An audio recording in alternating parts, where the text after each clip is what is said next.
ጤና ይስጥልን። አርሰናሎች ለግራ የክንፍ መስመር በትልቁ ያሰቡት ቪኒ ጁኒየር ዝውውር አለመሳካቱን ካወቁ በኋላ አቅጣጫ ቀይረው አራት ተጫዋቾችን እያማረጡ ናቸው። ይህንን በዝርዝር ልንነግራችሁ ነው። ቪዲዮውን ላይክ፣ ቻናሉን ሰብስክራይብ አድርጋችሁ አብራችሁን ዝለቁ።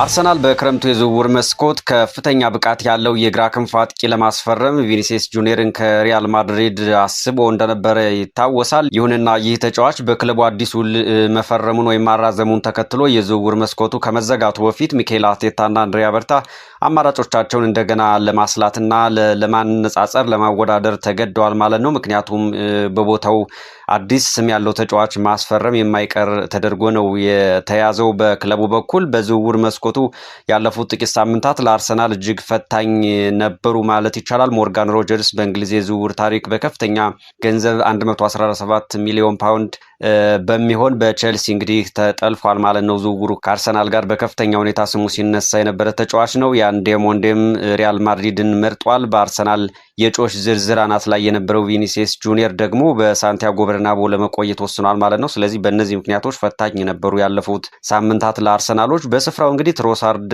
ተሽጧል። ክሪስቶዞሊስ በምትኩ ከክለብ ብሩዥ መጥቷል።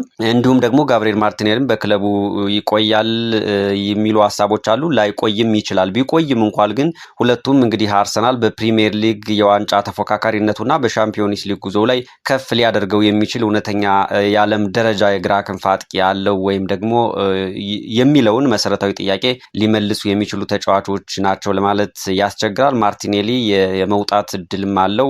እንግዲህ ቢኖርም ትንሽ አስተማማኝነቱ ከዚህ በፊት እንዳየነው የሚያስተማምን ብቃት ላይ ነው ማለት ያስቸግራል። ስለዚህ አሁን በዝርዝር ላይ የቀሩት አራት አማራጮች አሉ ለአርሰናል። ተጫዋቾቹ የየራሳቸው መልካም ጎንም እንዲሁ ደካማ ጎንም ቢኖራቸውም የአርሰናልን የፊት መስመር ችግር ሊቀርፉ ይችላሉ የሚሉ ሀሳቦች አሉ። ክርክርም ይነሳባቸዋል አንዳንዶቹ።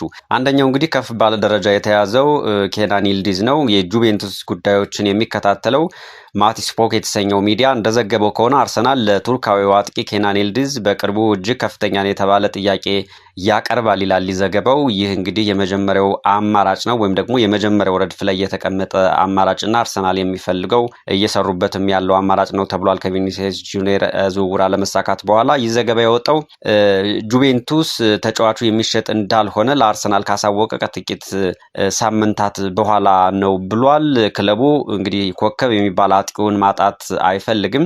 በዚህ ምክንያት ያስበው የተወሰነ ያስቀመጠው ዋጋ የለም ነው የሚለው ዘገባው ማለት ነው። የአርሰናል ጥያቄ እንግዲህ የገንዘብ መጠን ምን ያህል ሊሆን እንደሚችል አልታወቀም። በእርግጥ አማራጮች እየተጠናቀቁ በመሆናቸው ግን በዚህ ክረምት የማጥቃት ክፍላቸውን ለማጠናከር አርሰናሎች ትልቅ እርምጃ መውሰድ ይኖርባቸዋል። ኬናን ይልዲዝ ምን አይነት ተጫዋች ነው የሚለውን የተወሰነ መረጃ ለማየት እንግዲህ በዘመናዊ እግር ኳስ ውስጥ በከፍተኛ ፍጥነት እያደጉ ካሉ ትልቅ ተስፋም ካላቸው ከተጣለባቸውም ወጣት የፊት መስመር ተጫዋቾች አንዱ ተደርጎ ነው የሚወሰደው። የጨዋታ ብቃቱና ባህሪውም መልካም የሚባል ተጫዋች ነው። ይልዲዝ በዋናነት በግራ ክንፍ ነው ዋና ቦታው። በሁለተኛ አጥቂነት ወይም ደግሞ በአጥቂ አማካይነት በተለይ 10 ቁጥር ላይ መጫወት የሚችል ሁለገብ ተጫዋች ነው ይባላል። ኳስ የማንሸራሸርና የመግፋት ብቃቱን ከፍ ያለ ስለመሆኑ ነው የሚነገርለት። በጠበበ ቦታ ውስጥ ኳስን በቅርብ ቁጥጥር ይዞ የመውጣትና አስደናቂ ችሎታውን የማሳየት ባህሪ ያለው ተጫዋች ነው። ተከላካዮችን አንድ ለአንድ ግንኙነት ላይም በቀላሉ የማለፍ አቅም አለው። ለግብ የማመቻቸትና ግብ የማስቆጠር አቅምም ከፍ ያለ እና ሊያድግ የሚችል ተጫዋች እንደሆነ ነው የሚነገረው። በሁለቱም እግሩ መጫወት የሚችል ተጫዋች ነው። በግራ እግሩም ሆነ በቀኝ እግሩ በኩል የመምታትና የመቀበልም ኳስን ብቃት አለው ከጓደኞቹ። ይህ ባህሪው ተከላካዮች ወደ የትኛውም አቅጣጫ እንደሚታጠፍ ለመገመት እንዲቸገሩ ያደርጋቸዋል ማለት ነው። ስለዚህ ደግሞ ተፈላጊነት ያለው ባህሪ ነው ማለት ይቻላል። ከሳጥን ውጭ የሚደረጉ ምቶች ላይም ከፍ ያለ አቅም አለው። ከቅጣት ሳጥን ውጭ ከፍጹም ቅጣት ሳጥን ውጭ ጠንካራና ኢላማቸውን የጠበቁ ምቶችን ወደ ጎል የመተኮስ የማሻገር እና ጎል የማስቆጠር ልምድም አለው ይባልለታል። የጨዋታ እይታውም ጥሩ እንደሆነ ነው የሚነገረው። ግብ ከማስቆጠር ባለፈ ክፍተት በመፍጠር ለሌሎች አጥቂዎች ኳስ የማመቻቸት አቅምም እንዲሁ የሚጠቀስለት ነው። እንግዲህ ተጫዋቹ እስካሁን የተጫወተባቸው ክለቦች ያው ሁለት ብቻ ናቸው። ባየር ሙኒክ የወጣቶች አካዳሚ ነው የሚጠቀሰው። ከ2012 እስከ 2022 እንደ ፈረንጆች አቆጣጠር ባሉት ዓመታት እንግዲህ በጀርመኑ ኃያል ክለብ ባየር ሙኒክ አካዳሚ ውስጥ ነው ያደገው። እንግዲህ በወጣቶች ቡድን ውስጥ እጅግ አስደናቂ አፈጻጸም በማሳየቱ የብዙ የአውሮፓ ክለቦች ሰዎችን ትኩረት የሳበ ተጫዋች ነው። ከዛ በኋላ ጁቬንቱስ ነው ቀጣይ ማረፊያው። በ2022 ክረምት ነፃ ዝውውር ወደ ጣሊያኑ ጁቬንቱስ ነው የተቀላቀለ። መጀመሪያ ላይ በወጣቶች ቡድን ነው የጀመረው። ከዛ በፍጥነት ወደ ዋናው ቡድን ማደግ ችሏል። በጁቬንቱስ ዋና ቡድን ውስጥ እንግዲህ ታሪካዊ ጎሎችን ማስቆጠር ችሏል። በዚህም የክለቡ ዋና የፊት መስመር ተስፋና የቁጥር 10 ላይ የማሊያው ባለቤት ለመሆን የበቃ ተጫዋች ነው። ባለፈው የውድድር ዓመትም 11 ጎል አስቆጥሯል በጁቬንቱስ። እንግዲህ በአርሰናል ቤት ተጫዋች ቢመጣ ምን ሚና ሊኖረው ይችላል፣ በተለይ ታክቲካዊ ሚናው ምን ሊሆን ይችላል የሚለው ሀሳብን ማንሳት ተገቢ ይሆናል። ሚኬል አርቴታ ተጫዋቾች በተለያዩ ቦታዎች ላይ ተለዋዋጭ ሆነው መጫወት የሚችሉበትን ስልት የሚመርጥ አሰልጣኝ ነው። ይልዲዝ ደግሞ ወደ አርሰናል የሚመጣ ከሆነ ብዙ ሚናዎች ሊሸፍን ይችላል ተብሎ ነው የሚታሰበው። ቅድም እንዳልነው አንደኛው የግራ ክንፍ አጥቂ ላይ ነው። አርሰናል በግራ ክንፍ ላይ ከገብርኤል ማርቲኔሊ የተለየ አማራጭ ይፈልጋል። አሁን ላይ የመጣው ክርስቶስ ዘሊስ በእርግጥ አያያዙ በጣም ድንቅ ነው። በሁለት ጨዋታዎች ብቻ እንኳን 1 አሲስት እና 1 ጎል አስቆጥሯል ማለት ነው። ማርቲኔሊ በከፍተኛ ፍጥነት ወደ መስመር በመውጣት ክፍተት የሚፈጥር ተጫዋች ነው ከዚህ በፊት እንዳየ ነው። ይልዲዝ ደግሞ ከግራ ተነስቶ ወደ ውስጥ በመግባት ከአማካይ ስፍራ ተጫዋቾች ጋር በመጣመር ጨዋታዎችን የመቆጣጠርና ክፍተቶችን የመሙላት የመክፈት በተቃራኒ በኩል ማለት ነው። እንደዚሁም ለጓደኞቹ ደግሞ ክፍት ቦታ የመፍጠርና ጎል እንዲፈጠር አቅም የመሆን ትልቅ እድል ይሰጣል ተብሎ ይታሰባል። ሌላው ይልዲዝ በመካከለኛ ክፍተት ላይ እንግዲህ በነፃነት መጫወት ስለሚችል እንደ ቁጥር 10 በመሆን የቡድኑን የማጥቃት እንቅስቃሴ ማመቻቸት ይችላል ተብሎ ነው የሚነገርለት በስፖርት ባለሙያዎች መክሩ። ሁለተኛው ደግሞ የአጥቂነት ሚናም አለው በተወሰነ መልኩ ከቪክቶር ዮኬሬሽ ወይም ደግሞ ከካይ ሃቨርትዝ ጀርባ በመሆንም የተጋጣሚን የኋላ ክፍል የሚያስጨንቅና በሳጥን ዙሪያ አደገኛ የሆኑ ኳሶችን የሚያዘጋጅ ወደፊት የሚልክ ተጫዋች ነው ይባልለታል። እንግዲህ አጠር ሲደረግ ኬናን ይልዲዝ ለአርሰናል የፊት መስመር ከፍተኛ የፈጠራ አቅም የሚሰጥ ነው። የቴክኒክ ጥራትና የቦታ ተለዋጭነት የሚያስገኝ ወጣት ኮከብ ተጫዋች ነው። እድሜውም ገና 21 ስለሆነ ለአርሰናል ፕሮጀክት በቀጣይ የሚጠቅም ነው ተብሎ ይታሰባል። ሁለተኛው የአርሰናል የግራ ክንፍ አማራጭ ብራድሊ ባርኮላ ነው። ይህ ፈረንሳዊ እንግዲህ አሁንም ቢሆን በንድፈ ሀሳብ ደረጃ ሊገኝ የሚችል ትልቅ ስም ያለው ተጫዋች ነው። የአርሰናል ፍላጎት ነው። በክረምቱ በሙሉ በስፋት ሲዘገቡ ቆይቷል። እንግዲህ እድሜው 23 ነው። ይህ ተጫዋች ባለፉት 2 የፒኤስጂ የውድድር ዘመናት ከ34 ግቦችን አስቆጥሯል። ተከታታይ የሊግ 1 የፈረንሳይ ሊግ 1 እና የሻምፒዮንስ ሊግ ዋንጫዎችን በተከታታይ አብሮ አሸንፏል ከክለቡ ጋር። ነገር ግን ከክቫራትስኬሊያ እና ከዴዚሬ ዱዌ ጋር ደቂቃዎችን ከመጋራት ይልቅ አዲስ ፈተና ይፈልጋል። ተጫዋች በቂ የመጫወቻ ጊዜ እያገኘ አይደለም በፒኤስጂ። ስለዚህ መውጣትን ምርጫው ያደርጋል ወይም ይፈልጋል። ነገር ግን 2 ችግሮች አሉ እንግዲህ ወደ አርሰናል ለመዛወር። አንደኛው የፒኤስጂ የመጠየቂያ ዋጋ ከፍተኛ ነው። በተለይ ዘንድሮ እየናረ የመጣው የተጫዋቾች ዋጋ እዚህ ተጫዋች ላይም ታይቷልና ይህ አንዱ ነው። ቤን ጃኮብስ እንዳረጋገጠው ከሆነ ደግሞ ሁለቱም አርሰናልና ሊቨርፑልም ጥያቄ ከገፉበት ሊቨርፑል እየተደራደረ ነው የሚገኘው። አርሰናልም እንግዲህ ፍላጎቱን አይቶ ከገፋበት የባርኮላ ምርጫ ለሊቨርፑል መፈረም እንደሚሆን ጋዜጠኛው ዘግቧል። ቀዮቹ ከፒኤስጂ ጋር ቀጥተኛ ከክለብ ድርድር እያደረጉ በመሆኑ ማለት ነው። ዝውውሩን ለማጠናቀቅም እየገፉበት ነው የሚገኙ በነገራችን ላይ። እናም ብራድሊ ባርኮላ ወደ አርሰናል ሊዛወር የሚችልበት አጋጣሚ በጣም አነስተኛ እንደሆነ ነው የስፖርት ተንታኞችና የዝውውር ባለሙያዎች እየገለጹ የሚገኙት። ምክንያታቸው አንደኛው የሊቨርፑል ቀዳሚ ፍላጎትና የባርኮላ ምርጫ ነው። እንግዲህ ቤን ጃኮብም እንደዘገበው ከሆነ ሌሎች የእግር ኳስ ዘጋቢዎችም እንዳረጋገጡት ሁለቱም የእንግሊዝ ክለቦች አርሰናልና ሊቨርፑል ማለት ነው ተጫዋቹን የመግዛት ፍላጎት አላቸው። የባርኮላ የመጀመሪያ ምርጫ ግን ወደ ሊቨርፑል መዛወር የሚል ነው። እንግዲህ ሊቨርፑል ከፒኤስጂ ጋር ቀጥተኛ ድርድር እያደረገ ነው። ለማጠናቀቅም ብዙ የገፋ ሁኔታ ነው የሚገኘው። ተጫዋቹ ራሱ ወደ አንፊልድ ለማቅናት ፍላጎት ማሳየቱን ነው ለአርሰናል እንግዲህ ትልቅ ፈተና ይሆናል ተብሎ የሚታሰበው። ሁለተኛው ጉዳይ የፒኤስጂ ከፍተኛ ዋጋ ነው። እስከ 170 ሚሊዮን ዩሮ ድረስ ነው እንግዲህ የሚፈልገው። ፒኤስጂ ወጣቱን አጥቂ በቀላሉ የመልቀቅ ፍላጎት በፍጹም የለውም። ባርኮላም ባለፉት የውድድር ዘመናት ያሳየውን አስደናቂ ብቃትና ያከናወናቸውን ስኬቶች በተለይ የሊግ 1 እና የሻምፒዮንስ ሊግ 2 ተከታታይ ዋንጫዎችን ከግምት ውስጥ በማስገባት ክለቡ ከፍ ያለ ገንዘብ ለጥፎበታል ወይም ይፈልጋል። ይህ የውድድር ዘመን ደግሞ ሊጠናቀቅ ጥቂት ይህ የዝውውር መስኮት ደግሞ ሊጠናቀቅ ጥቂት ሳምንታት ብቻ ነው የቀሩትና ለአርሰናል ከፍተኛ እንግዲህ ፉክክር የሚጠይቅ ነው የሚሆነው። ሶስተኛው ጉዳይ እንግዲህ በአርሰናል በኩል ሊኖር የሚችለው ብቸኛው አጋጣሚ ወይም የመጨረሻ እድል ነው። እንግዲህ ተንታኞች እንደሚሉት አርሰናል ባርኮላን ሊያስፈርም የሚችለው የተወሰኑ ብቸኛ ሁኔታዎች ካጋጠሙት ብቻ ነው የሚል ነው። ሊቨርፑል እና ፒኤስጂ ድርድራቸውን ካቋረጡ አርሰናል ሊያገኘው ይችላል የሚል አማራጭ አለ። ሊቨርፑል በተለይ ከፒኤስጂ ጋር በሚያደርገው የዋጋ ድርድር ላይ መስማማት ካልተቻለ ወይም ደግሞ ዝውውሩ ድርድሩ ከተቋረጠ አርሰናል የማግኘት እድል ይኖረዋል ተብሎ ይታሰባል። ሁለተኛው የአርሰናል የፋይናንስ ጥያቄ ጋር የተያያዘ ነው። አርሰናል በእርግጥ የቪኒሲየስ ጁኒየርን እና የሌሎችን አማራጮች መዘጋት ተከትሎ ለፒኤስጂ ከአርሰናል በእጅጉ የሚበልጥ ከፍተኛ የገንዘብ ጥያቄ ካቀረበና እንግዲህ ለተጫዋቹ የተሻለ የደመወዝና የቋሚ ተሰላፊነት ዋስትና ካቀረበ አርሰናል ሊያገኘው ይችላል ተጫዋቹን ተብሎ ይታሰባል። ሲጠቃለል ግን ተንታኞች እንደሚሉት ባርኮላ ወደ አርሰናል የመምጣት እድሉ አነስተኛ ነው ማለት ይቻላል። ሊቨርፑል የዝውውሩ መሪ ሆኖ በመቀጠሉ ማለት ነው። ለዚህም ነው አርሰናል ትኩረቱን ወደ ሌሎች አማራጮችም ለማዞር የተገደደው። በሶስተኛ አማራጭነት አርሰናል ያዘው ኒኮ ዊሊያምስ ነው። ኒኮ ዊሊያምስ እንግዲህ ባለፉት ወራት ከአርሰናል ጋር ስሙ ሲያዝ የቆየ ሌላው ተጫዋች ነው። ባለፉት ወራት ብቻ ሳይሆን ባለፈው ውድድር የክረምት የዝውውር መስኮትም በእጅጉ ስሙ ተያይዞ ነበር። እንግዲህ ተጫዋች ከዩሮ 2024 ቆይተው ጀምሮ ከአውሮፓ ትልልቅ ክለቦች ጋር ስሙ ተያይዞ ነው የቆየው። ትኩረት የሚስበው ነገር እንግዲህ በውሉ ውስጥ 77 ሚሊዮን ፓውንድ አካባቢ የውል ማፍረሻ ይገኛል በኒኮ ዊሊያምስ። አትሌቲክ ቢልባኦ ይህንን አስቀምጧል ማለት ነው። ይህም እንግዲህ በአርሰናል በጀት ውስጥ ያለና በእርግጥ ቸልሲም ለሞርጋን ሮጀርስ ከከፈለበት ዋጋ ያነሰ ነውና አርሰናል ይህን ለመክፈል ያንሳል ተብሎ አይታሰብም ቁርጠኛ ከሆነ ማለት ነው። እንግዲህ የስፔናዊው ተጫዋች የ2025/26 የውድድር ዘመን በእርግጥ በዘላቂ የጭን ህመም ጋር ተያይዞ ተሳትፎ በላሊጋው ቀንሶ ነው የታየው።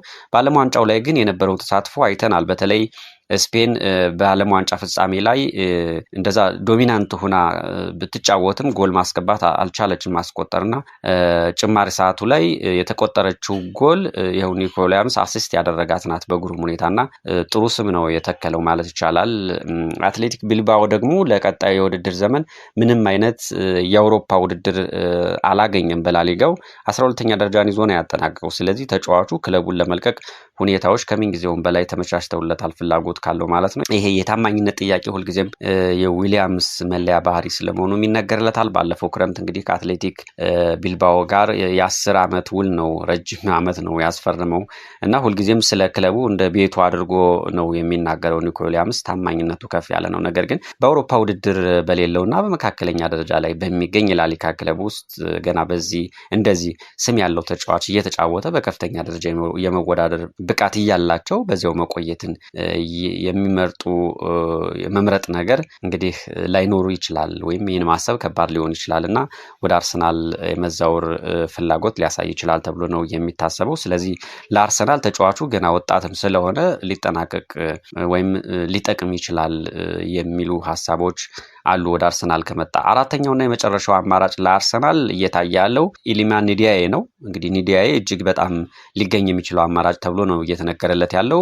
ቤን ጃኮብስ የቪኒሲየስ ዜና ከተሰማ በኋላ ኒዲያዬ በአርሰናል እይታ ውስጥ እንዳለና መድፈኞቹ ስለ ሴኔጋላዊ ኢንተርናሽናል ኤቨርተንን መጠየቃቸውን አረጋግጧል። እንግዲህ የጋዜጠኛ ቤን ጃኮብስ ባለፈው የውድድር ዘመንም በፕሪሚየር ሊጉ 6 ግቦችን አስቆጥሯል። ተጫዋቹ 3 ለግብ የሆኑ ኳሶችን አመቻችቷል። የኤቨርተን የመጠየቂያ ዋጋ ግን 75 ሚሊዮን ፓውንድ ስለመሆኑ ዘገባዎች አመልክተዋል። በኒዲያዬ ዙሪያ ያለው ክርክር ግን አርሰናል በእውነት የሚፈልገው የዓለም ደረጃ ተጫዋች ነው ወይስ ደግሞ አሁን በቅርቡ ያጣውን ቪኒሲየስ ጁኒየርን እና ባርኮላን ለማስፈረም ከተደረገው ጥረት ወይም እየተደረገ ካለው ጥረት በኋላ ደጋፊዎችን ቅር የሚያሰኝ ጊዜያዊ መፍትሄ የሚለው ላይ እነዚህ ላይ ክርክሮች አሉ። እሱ ጥሩ ተጫዋች ነው የሚሉ አሉ። ነገር ግን ለአርሰናል ዋና የዝውውር ችግር ትክክለኛው መልስ ለመሆን ብቁ ነው ወይ የሚልም ደግሞ ሌላ ጥያቄ የሚያስነሱ ክርክሮች አሉ።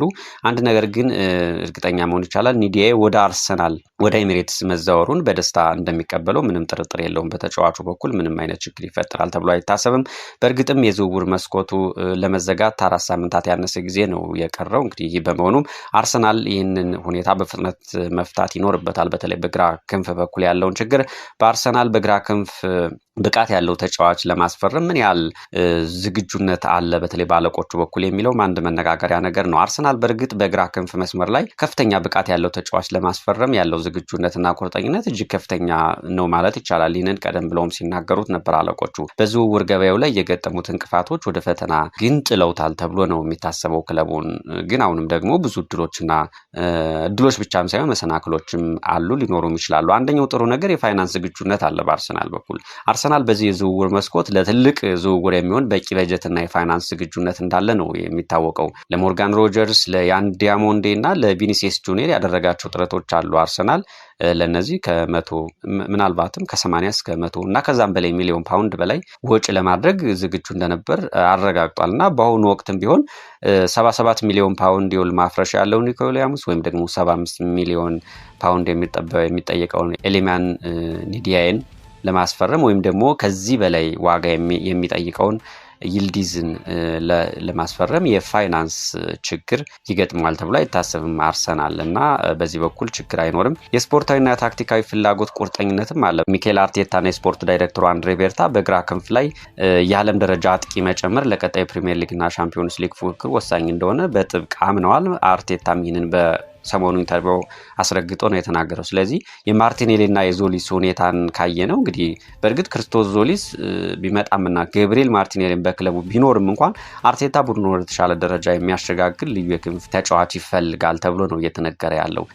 4 ጊዜም ሞክረው በእርግጥ እንግዲህ ባለፉት ሳምንታት አልተሳካም። በአንድ የዝውውር መስኮት በዚሁ ቦታ ላይ የነበሩ 4 ኢላማዎች ሮጀርስ፣ ዲዮማንዴ፣ ቪኒሲየስ፣ ባርኮላ እነዚህ ሁሉ አልተሳኩም። እንግዲህ ባርኮላም የመሳካት እድሉ ዝቅተኛ ተብሎ ነው የሚታሰበው። ቀደም ብለን ተናግረናል። አሁንም ወዲያውኑ ወደ ሌሎች አማራጮች እንደ ይልዲዝ፣ ዙሊያም፣ ኒዲያይ እና ባርኮላም አሁን አየር ላይ ያለ ነውና ወደ እነዚህ መዞራቸው የቦታውን አስፈላጊነትና የክለቡን ቁርጠኝነት ያሳያል ተብሎ ነው የሚታሰበው። ዋና ፈተናዎች ግን አሉ በዚህ በግራ ክንፍ መስመር ተጫዋች ለማስፈረም በቀጣይ ጥቂት ሳምንታት። አንደኛው የጊዜ ጥረት ነው። የዝውውር መስኮቱ ሊዘጋ 4 ሳምንታት ያነሰ ጊዜ ነው የቀረው። እንግዲህ ይህም በመሆኑ ድርድር ለማድረግ ያለው ጊዜ እጅግ ጠባብ በመሆኑ የአርሰናልን ወይ በከፍተኛ ገንዘብ እንዲገዛ ካልሆነም ደግሞ እንግዲህ አቅሙ ዝቅ ያለ ተጫዋች ወይም መካከለኛ የሆነ ተጫዋች እንዲያመጣ ሊያስገድደው ይችላል። የተጫዋቾች ምርጫም እንደ ባርኮላ ያሉ የመጀመሪያ አማራጮች ሌሎች ክለቦች ሊቨርፑልን የመምረጥ አዝማሚያ ስላለ ሌሎች ጋር ሊወድቅ ይችላል። በእርግጥ ይልዲዝን ካገኘ ጥሩ ነው ተብሎ ነው እየተነገረ ያለው። የክለቦች እምቢተኝነትም ሌላው ችግር ነው። እንደ ጁቬንቱስ አይነቱ ክለቦች ዋና ተጫዋቾቻቸውን የመልቀቅ ፍላጎት እያሳዩ አይደለምና ይህ አንዱ ሌላው ሶስተኛ ፈተና ነው። አራተኛው ግን የስጋት ውሳኔ ሪስክ ኦፍ ኮምፕሮማይዝ የሚባለው ነው። እንግዲህ ከፍተኛ ጥራት ያለው ተጫዋች ካላገኙ ዝውውሩ መስከረም 1 በፈረንጆች ሳይዘጋ እንደ ኒዲያይ አይነት ጊዜያዊ አማራጭ ለማስታገዝ ብቻ መፍትሄ ላይ የመውደቅ የማስፈረም ስጋት አለና ይህ ደግሞ ደጋፊውንም ያስደስታል ተብሎ አይታሰብምና ክሪቲካል የሆነ ጊዜ ነው በቀጣይ ሳምንታት ለአርሰናል። ባጭሩ ግን አርሰናል ገንዘብ ለመመደብና የዓለም ደረጃ ተጫዋች ለማስፈረም 100% ዝግጁና ቁርጠኛ ነው ማለት ይቻላል። እዚህ ላይ ጥርጥር የለም። ነገር ግን የተፈለጉት ተጫዋቾች አለመገኘታቸውና የጊዜ መፋጠን ክለቡን ከከፍተኛ ኢላማዎች ወደ ሌሎች አማራጮች እንዲያዞር ሳያስገድደው አይቀርም የሚሉ ትንታኔዎች እየተሰጡ ነው። በቀጣዮቹ ሳምንታት አርሰናል ከነዚህ 4 አማራጮች አንዱን ያስፈርማል ወይም ደግሞ ሌላ ያልተጠበቀ ስም ያመጣል የሚለው እንግዲህ የሚጠበቅ ነው። ለሁሉም የምናየው ይሆናል። ሰላም ሁኑ።